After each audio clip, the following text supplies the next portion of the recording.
welcome to one of the most breathtaking circuits on the MotoGP eSport calendar. Phillip Island awaits us for the third qualifying of the first series and ahead of race number 2, where the 11 riders will do battle for pole position ahead of the second race here today. One of the most picturesque circuits you will ever see, and one of the most fast and fluid tracks, which will put rider and machine to its absolute limit, as we see Adrian, the first rider to make his way onto track, with Jackhammer following him out.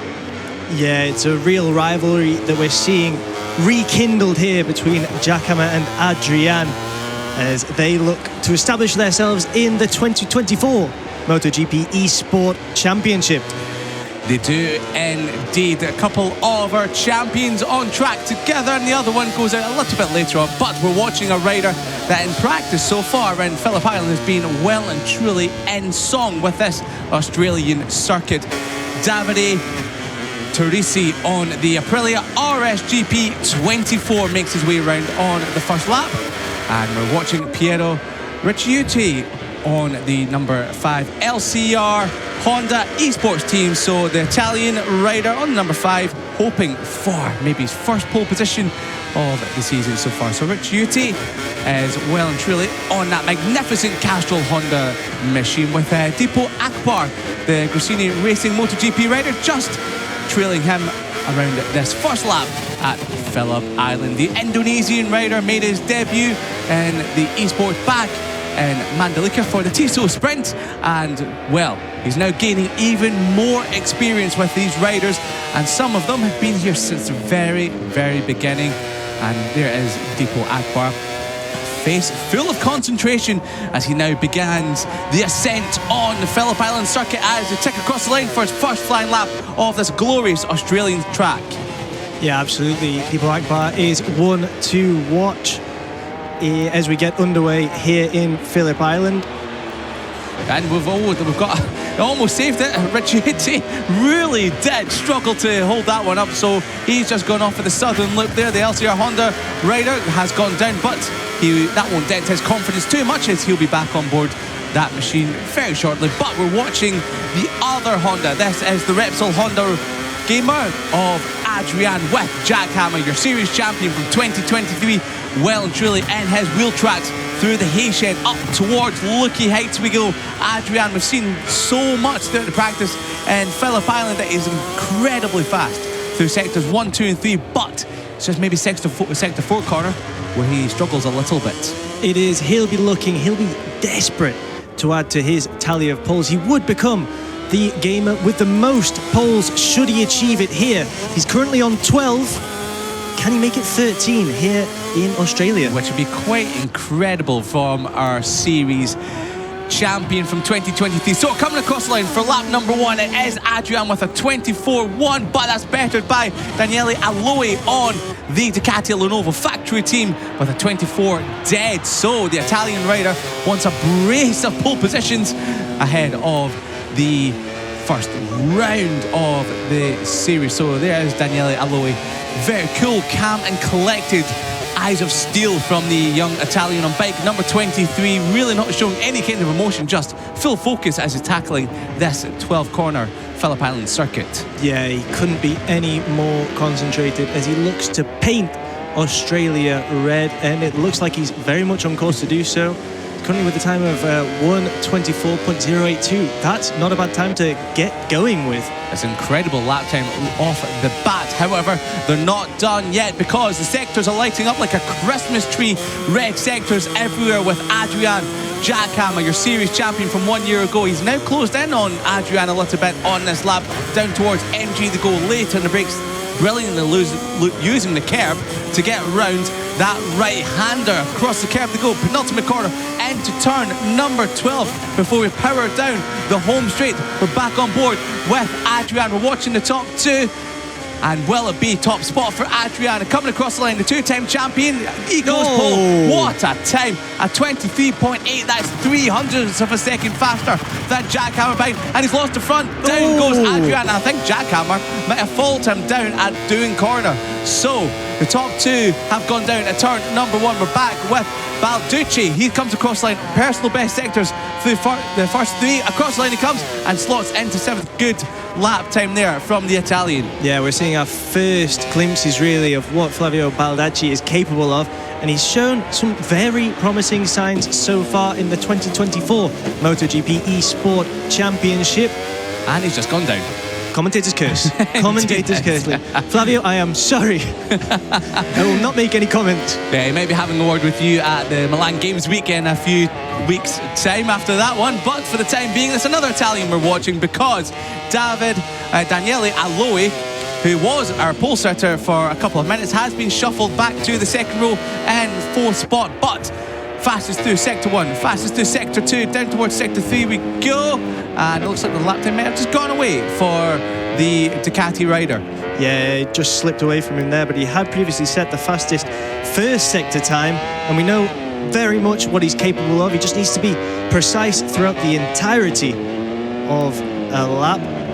There comes Aloe into the pit lane alongside Trast, but we're back with Spadalongo, the other Italian on the Pertamina Enduro VR46 racing team bike. Across the line he comes from 9th up to, well, stays 9th for now, but a good showing there for the VR46 rider as he comes through doing corner and powers his way through onto another lap. What can Kainstad do? Moves up to 10th, so the Gas Tech 3 Red Bull rider has gone up 1 place, and he'll be potentially coming in for a change and maybe a bit of a set down for a couple of minutes before he heads back out on track to assert himself in this pole position battle.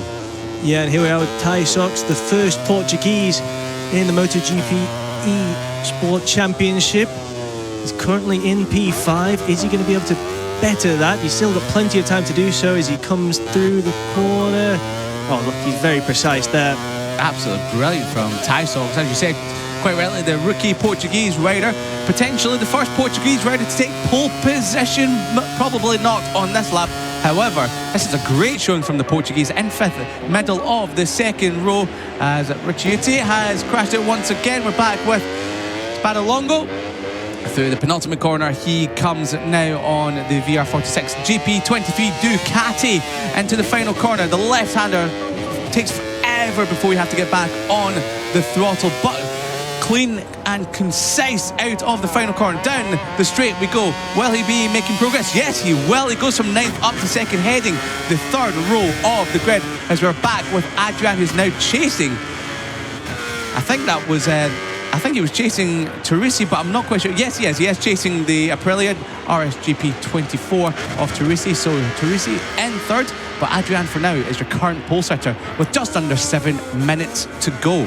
Yeah, Adrian showing just how good he is as a MotoGP eSport Championship contender. We've seen him time and time again thrill the audience, and it looks like he's on course to do that again here.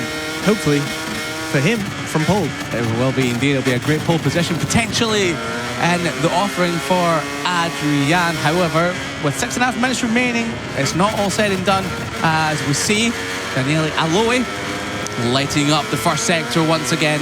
A red sector number 1, but he's gone down just as we say that. The curse strikes again, Liam. Now, I have to apologise to Aloe, so I'm very sorry, Daniele, but yeah, I'm sure that he'll be back on the bike. I think he's just running ahead of these two as they go into Siberia. And for the time being, it's Teresi who's set the fastest first sector, coming through sector 2. He's lost a little bit of time there, so not so much happening for the Aprilia rider at the time being. Yeah, taking it sector by sector. First sector, the fastest time. Second, a personal best. And he's still got time to build on what he's creating as he searches for that perfect lap. Yeah, he does, and it was Adrian that did find the perfect lap. However, we're tucked to front. Maybe Teresi was really using the inside of that curve to help himself round the MG corner. Will he peel into the pits? No, he won't. He continues on. He's on for a personal best for the moment. through the final corner, using all the curb, but not quite, a bit more. We're watching Adrian. Adrian is chasing down the rider in front. Across the line we go, and Teresi, wow, my goodness me, by 1,000th of a second, takes pole from the rider that's chasing him. Adrian, he was in pole only 10 seconds ago. He's been slotted back to second, and Teresi, the rider we're on board with now, look at him, cool, calm and collected. Nothing phases the Italian as he aborts this lap potentially. I thought I heard the engine not drop there, so I thought he was aborting it, but he doesn't. He continues on, but it's a grey sector number one. But for now, Teresi is on provisional pole. Yeah, provisional pole. That would be his first MotoGP eSport Championship pole position. He'll be desperate to be the pole sitter and to really get his campaign up and running as he... well, Davide. Doesn't matter. You saw the frustration there. Yeah, you did indeed. And it was a good thing we cut away from him as he got a little bit frustrated with his incident at Siberia corner. But Daniele Aloe, he's on another good lap now. He crashed on the previous lap, however, he was personal best, sector 1, fastest, which marks red for sector 2, trying to paint this Phillip Island circuit red with another pole position for the Italian. Down towards MG, red, sector 3 again. Connor, this is one of the laps for the ages. Potentially, we could maybe move into the mid-23s here. Yeah, we absolutely could, although we have seen riders struggle in this final sector. Is Aloe the one that's going to pull it off? We're about to see him cross over the line. Is he going to move on to the front row? It's a personal best, but it's not quite good enough to unseat Davide Teresi and Adrian and Jack Hammer on the front row. Jack Hammer's just gone down, incidentally. Jack Hammer is really pushing on. He's absolutely hammered home his lap time in the previous lap. He set the exact same lap time as Adrian. He's 1,000th of a second off pole position. Can you believe that the top three are separated by 1,000th of a second? How close do you want it in MotoGP eSport? 2024 has started with a qualifying bang. That's exactly the reason we're watching it, Foley, and this is sensational stuff. Everything decided by the slightest of margins, and you put one reel wrong and you find yourself, well, eating on the floor. dirt. Yeah. Quite literally, but wow, what a showing it is from the top three. The top four, because they're all covered by 300ths of a second, Connor. This is absolutely incredible stuff. Yeah, let's see what Tysox can do now. As we mentioned before, the first Portuguese competitor in the MotoGP eSports Championship, and he's looking quite strong here. A very fast third sector, the fastest set so far, and that's taking him up to P6 for the time being. Only 1.5 tenths of pole position. What more do you want from this group here? It's absolutely incredible stuff. All separated by nothing, basically. And it's Davide Teresi who is currently on provisional pole position on the Aprilia RSGP 24. He was showing everyone the way around here in practice, and he's now doing it again in qualifying with 2 minutes to go. But he's now got another Italian all over his rear wheel. That is Spadalongo on the Pertamina Enduro VR46 racing team, who is actually closing in ever so slightly on your pole sitter at the moment, but I don't think there's a lap time coming in from Spadalongo on this lap. However, this might set him up perfectly for the next one as they come across the line to start another lap with 1 minute 48 to go. Yeah, Spadalongo was probably finishing that last lap thinking about this lap, and as he chases the current pole sitter, there's nowhere else you'd want to be really if you're chasing a place on that front row. Look at Tysox again on the Trackhouse Racing Aprilia. He set a personal best first sector, fastest second sector, but it's Adrian. We have to watch your champion from a couple of seasons ago. He is fastest through sector 1. We're watching your champion from last year, Jack Hammer. He's currently on a personal best at the moment, to be honest, on this sector. He set the fastest third sector out of anybody. So Jack Hammer, he was in pole position a wee while ago. Will he be snatching that back from the grasp of Teresi through the final corner? We go on to the straight for one more time. Across the timing beam we go. Jack Hammer for pole, second. That must be the exact same time. It is, because Jack Hammer, he was only 1,000th of a second off pole. He's now exactly the same. I don't know how many times we can repeat this, Liam, but the tightest of margins are separating these gamers. Here we are with Adrian. Now, this has got to be a pole lap coming in now. The fastest through the first sector, the fastest through the second, the fastest through the third. Will he be fastest overall across the time being? No, he's not. He's still in third spot. So once we've seen in the fourth sector, he loses a little bit of time. Yeah, currently in P3. He finished third in the race in Australia in the MotoGP eSport Championship in the 2023 campaign. He's going to be looking to better that result this time around, and he's certainly a rider with the experience to do just that. Yeah, he is indeed. Now, some red sectors coming in on the final lap. Adrian into Miller corner, almost tucking the front, pushing it to its absolute limit here into Siberia. Corner number 6, we're going to climb up the hill. They begin the climb up towards the hayshed through the second sector. Still red. Now, we've seen plenty of times on this lap that Adrian sets the fastest sector through the first 3, but comes a cropper in the final one. But also Daniele Aloe further back, he's lost a little bit of time in the second sector. But also Teresi, your current pole setter, he's setting a couple of fast sectors as well a little bit further back. Yeah, some of these riders really giving it everything as they look to claim the best place possible on the grid for race 2 here at Phillip Island. And Teresi just ran in the grass there, and that was his lap gone. But we're watching the 2-time champion Adrian on the Repsol Honda powering down the straight for one last time. Will he improve his spot? No, he remains in third, so on the outside of the front row. But what an effort there from Adrian, but not quite on the same par as your pole setter Davide Teresi on the Aprilia. Takes his first pole position of the season, with Daniele Aloe, who has taken a couple of pole positions, just having to settle for the inside of row number 2. Flavio Baldacci comes across the line and doesn't improve his position. Here we have then the qualifying times. It is Davide Teresi on pole. He's followed on the front row by Giacomo and Adrian. From P4, we'll be starting Daniele Aloe. Behind him, Piero Ricciuti and Tai Sox, the Portuguese. And then we have Trust, Flavio Baldacci, Spadalongo, Keinster, and in P11, Deepo Akbar.